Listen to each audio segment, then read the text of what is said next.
Figure it out. Hello, this is Adam Koralik with Flying and Eating. Today, let's go somewhere and do something, and make sure to like, comment, and subscribe. Good morning. Hey guys, it's Adam here, and on today's adventure we're going here to the United Kingdom, not Birmingham specifically, but we are going out to London, specifically London Heathrow, the world's worst airport, and I will die on that hill. Maybe I'll tell you some stories later. But once we've landed in London, we're actually going out to a town called Norfolk, where there's a convention going on called OLL Gaming 2023, where I am a guest. The con was cool enough to bring me out there, so already this is an awesome adventure, but I'm going to be spoiled. My buddy Joel, who you guys might know, is a super fan of the channel. He has magical powers, and he decided to upgrade me to Polaris first class business out to London, which means, in addition to having the cool pod, I get to go back in the Polaris Lounge. I am all checked in, and look at that long line I don't have to deal with, because as always I got the clear lane. But we also have a lot of time on our hands this time.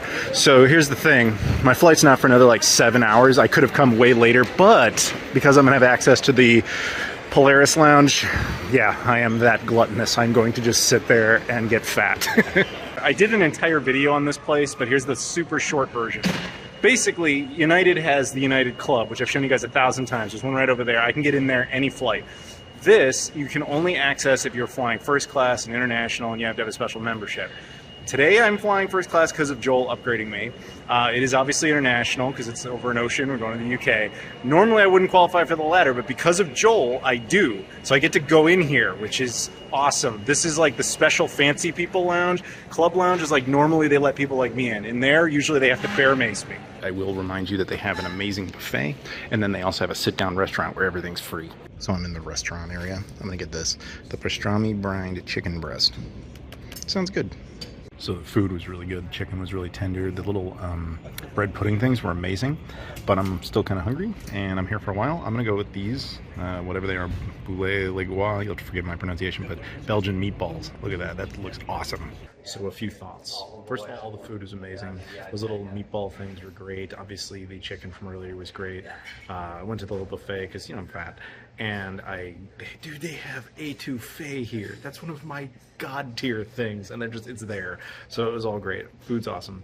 Then I'm sitting here, and keep in mind it's only about noon. My flight's at 6 or 6:30, and I intentionally did that. I wanted to spend as much time being posh in here as possible, because the odds of me coming in here in the future is just very, very low. But we got a notification that our flight's gonna be delayed 90 minutes, and I was like, yes. Which I'm totally fine with, because I intend to sleep on that flight anyway. That'll just make it easier. And now I get to just chill here longer and enjoy more free gourmet food. It has been a long day in there, but man, was it worth it. And now we're actually going to go enjoy our flight. I had a little more food, as you guys might have seen some clips of there. It's all good stuff, no complaints. Roasted potatoes and things were really good. This little sandwich is really good. Polaris Lounge for the win.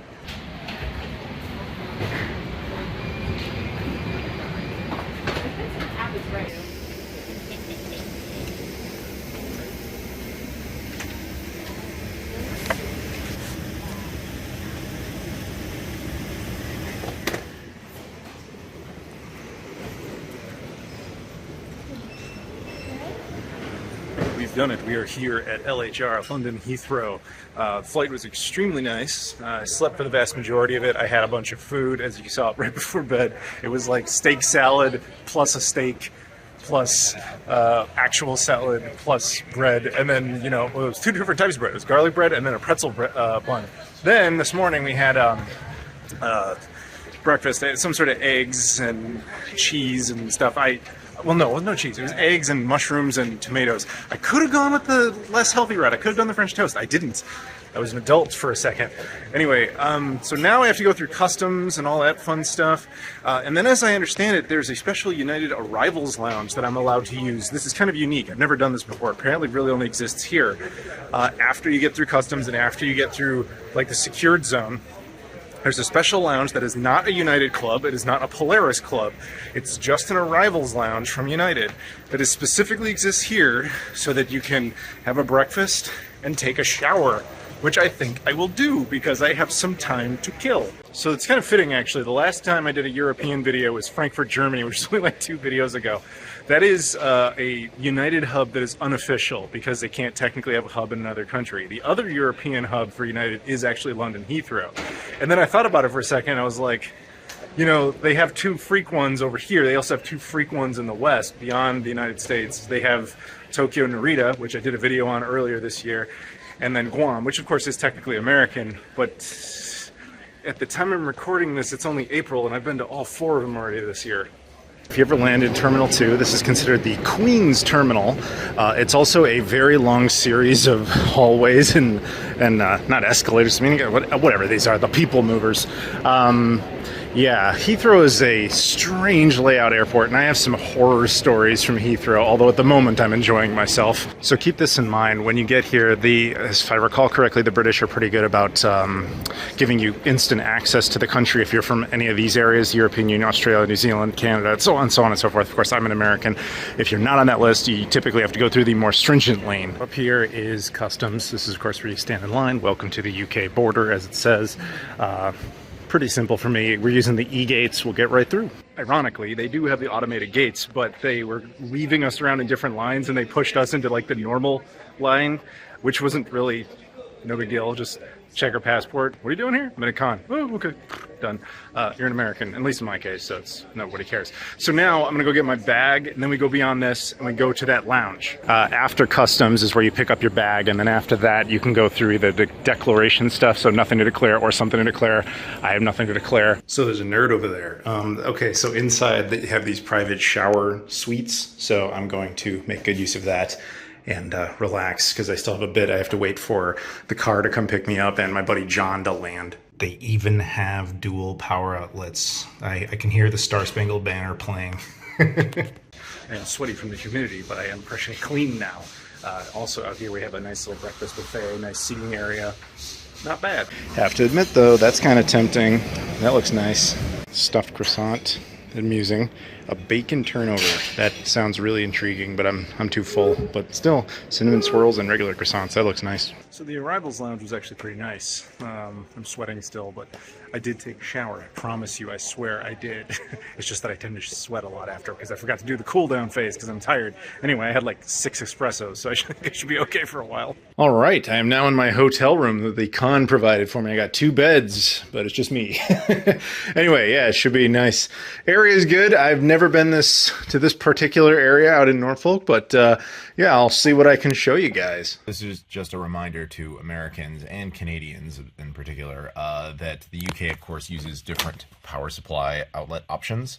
That's available here as well as the Republic of Ireland. I think there's a couple other countries in the world that do this as well. So you'll need an adapter type of thing like this. I've shown you guys this in the past, but if you've never watched those videos, that's fine. This is just kind of a universal adapter to go, say, UK and various countries. You can go through the US. There's also, you know, mainland Europe is different, which I've shown. That's what mainland Europe looks like. So having an adapter like that is part of what you need. It also depends on the tech you are using. These days, in the modern era, often this is all you're gonna need, and then this just leads into this power brick thing that I have that I use to charge various stuff. So you can turn that on, see it lights up, and then it's powering all this stuff. Something like your phone will have no problem dealing with this. But if you're using old tech for any reason, you have to keep in mind, in addition to the pin shape being different, the voltages as well. In North America, we typically use 110 volts. Over here, it's like 220. So you could actually potentially destroy things. So you need to know the voltage tolerances of whatever you're plugging in. But the good news is most normal modern stuff won't have this problem. Laptops, phones, whatever, will all be okay. It's only when you kind of take older tech. One exception might be your shaver. Your shaver might actually have voltage tolerance issues, but for the most part, that's all you need. It's been a few hours. I need coffee. I'm here with Darren. He's very important. What do you do, Darren? I play video games for a living, market like cool stuff, work for the Sega shop. Yeah, that's the part I was talking about. And he's big on Instagram too. Anyway, so we've also got John Riggs over here, my buddy, his wife, and more people. And yeah, I don't know what's going on. We just need coffee. So we're gonna go to Acosta Coffee, which I've talked about in the past. It is a British Starbucks clone. that was bought out by Coca-Cola, so it's American now. Now that it belongs to Coca-Cola, we put candy in it. You are welcome to the UK. You are welcome. What'd you think of your Kit Kat shake? Oh my god, it was amazing. It was liquid Kit Kat. Had I have known, I would have suggested we went there immediately after we landed. And they also had all the other cool things like the cherry bakewell tarts that I love and everything too. I love that place. We need more Costas. Yeah, which we kind of have because Coca-Cola owns it, but they're not doing much with it. I want to thank Darren, by the way, because they paid for it, which was nice of them. They did not have to do that. So we've got some odd versions of Snickers. We've got Snickers Triple Treat. Never seen this before. And shout out to our Canadian viewers, Mars Triple Treat. And I guess there's also Galaxy, which is definitely more UK, and then Bounty, which Canadians are going to be familiar with as well. Just want to point out they also have, of course, Cadbury ice cream, various flavors. No Cadbury egg ice cream, but apparently that is a thing sometimes. So that's a really good name for something, Mr. Porky. They're well nice. What the hell are they? Okay, so they're Are they pork rinds? Yeah, pork rinds. We call them pork scratches. Well, you're wrong. Pork rinds. All right, so this is impressive. This is not a controller. This is a cake. That's really cool and really weird. Cliff, can you tell me anything about this? It's pink. Yes, I guess technically. Come out in Brazil. Yeah. Oh yeah. This is the Master System Girl. Yeah. Released, like, think Game Boy, Game Girl almost, but Sega Master System released in Brazil only. Why? Don't know. Because they could. There you go. It's Indian food time. We got a recommendation from a place called Namaste out in Norwich. Norwich. Pretty sure we're Norwich. We're Norwich. Yeah, appreciate the confirmation there.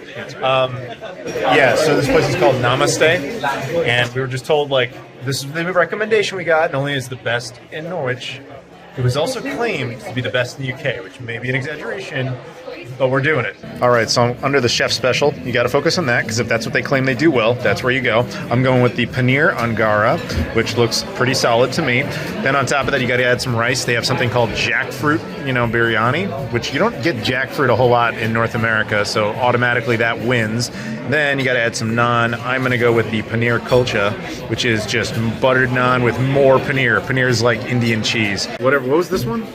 Onion bhaji. And what's that? No idea what you said. And then something pudding. All I know is we're supposed to eat this all in one big go. The whole thing. Look at that. You have flip top head. Look how big this thing is. One shot. That's all it takes. That is brilliant.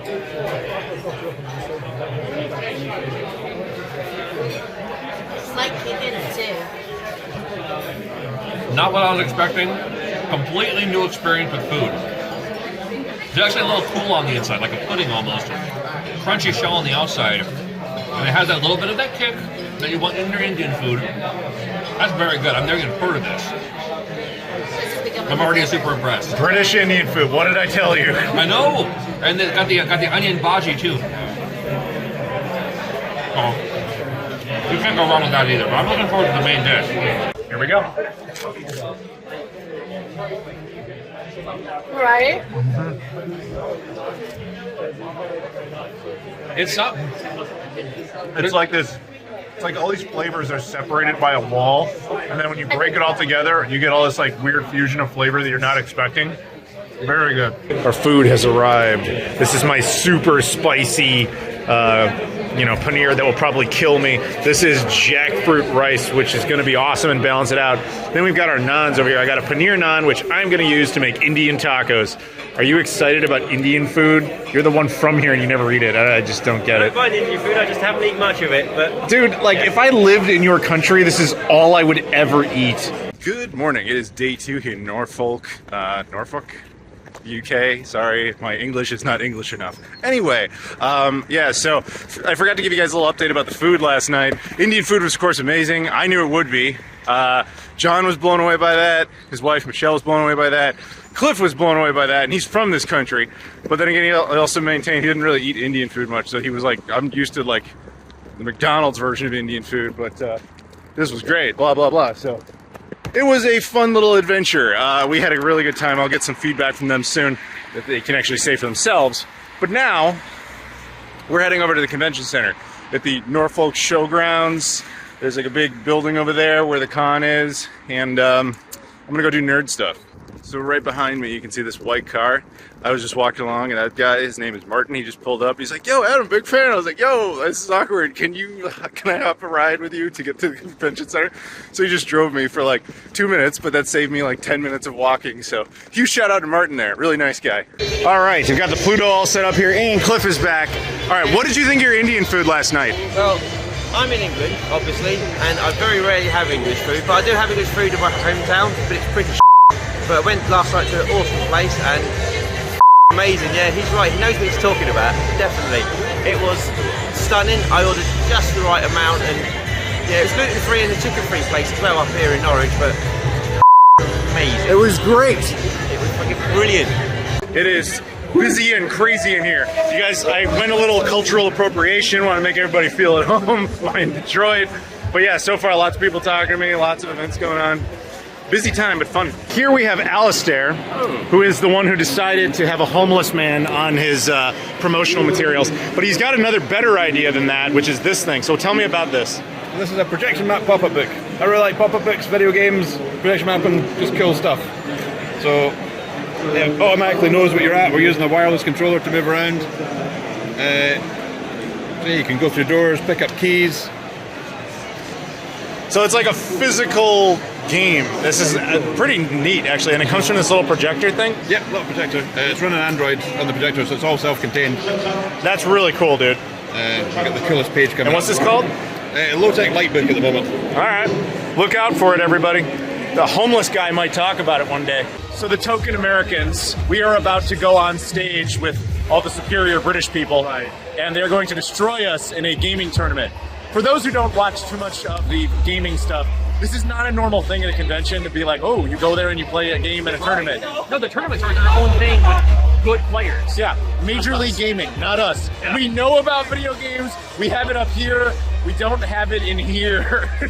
And so we're going to go up on this stage and be utterly annihilated by people who are much better. It'll be fun. So in mine, I won the first round. Unfortunately, he lost. I could have made it, but I took it.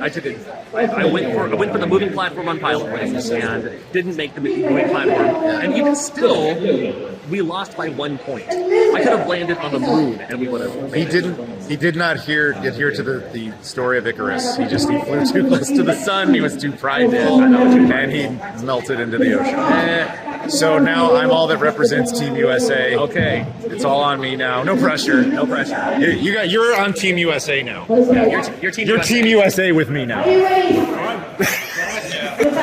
We won round 2. Oh yes. Now we're going to the finals. We're gonna absolutely slaughter. Yeah, we're gonna get killed. Yeah. Somehow we won.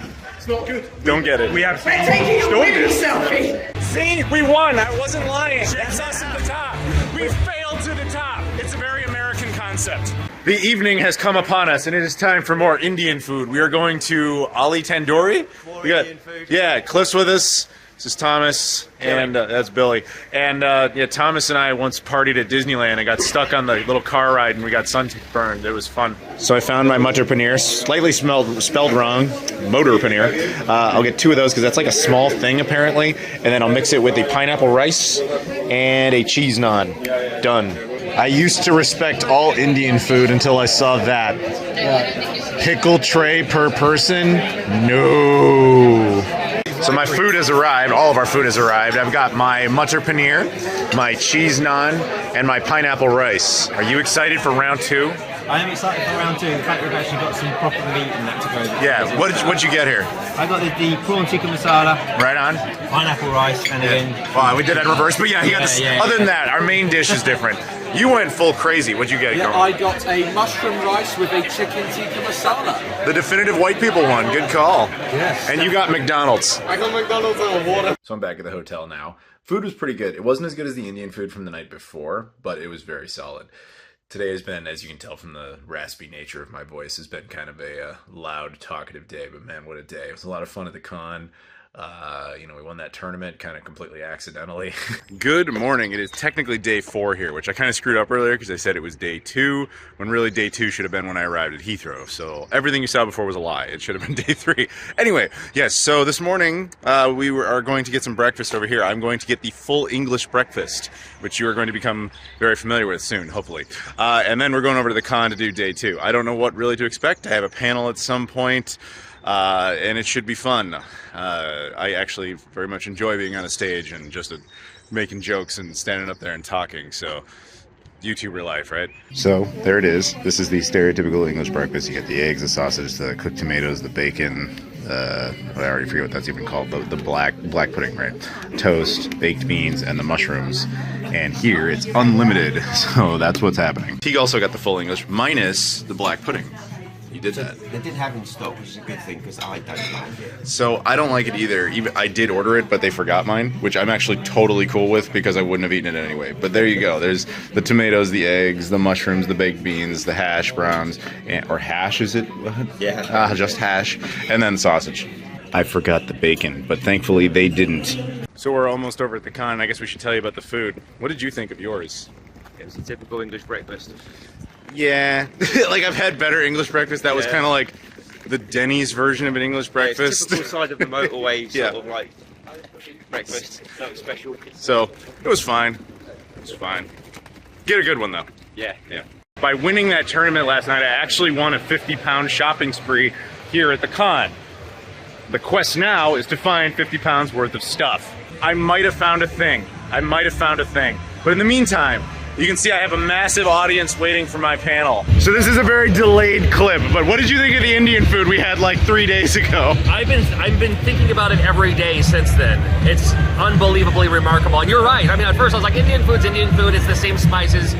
It's the same everything. It's the same ingredients. It's not. And I can't place my finger on what it is, but it's something special that makes me want to eat it again as soon as possible. I knew I did well when you started tweeting about it. I was like, oh my God.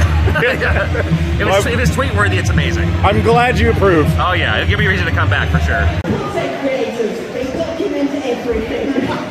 According to people here, they can ask and nobody knows. It doesn't think, can we please get a massive round of applause for all of our awesome guests up on stage right now? The panel went really well. You were on it. And we debated all these different video game consoles, right? Yep. And who won? Dreamcast, baby! Exactly. Justice was served. The best console ever, and it's the only console for f***ing VMU that can play games as well. No one can do that. It was awesome. And I'm glad that that worked out correctly, because in my country, it would never even come close to that. Convention is over. We are heading out. The group here is all going out for... not Indian food. Yes, fish and chips. We're doing another stereotype. What are we supposed to do? The cod or the halibut? God. The people with the accents have spoken. We have arrived at Deep Blue. This is a great British fish and chips place. Now, the good news is, oh look, a double-decker bus. It went there. Okay, anyway, so we're gonna have fish and chips because that's one of the stereotypical things. This place is open, you can sit down in it, and it looks like there's no one inside. I think we're all excited, or they would be if they knew what I was saying. This is battered halloumi fries, which is basically battered cheese, which is a version of what you said. Basically, they're fried cheese curds, but like the British version.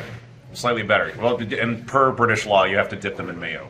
All right, the food has arrived, fish and chips, and it has a lot to live up to. I did not say this before, because there is a very high bar that was set by a different country on the best fish and chips I've ever had. And I'm sorry to the two of you, because the country that beat you out before this hasn't happened yet, the Canadians, surprisingly.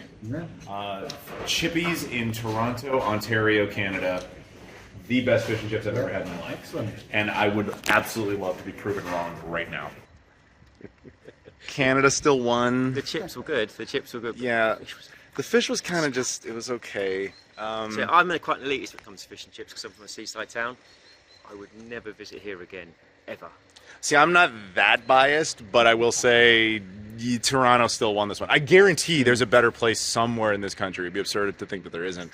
But this wasn't it. So that'll do it for part 1 of our trip to the UK. Stay tuned to part 2 where we actually look at some touristy stuff. We're going into London proper. We'll show you a bunch of those sites.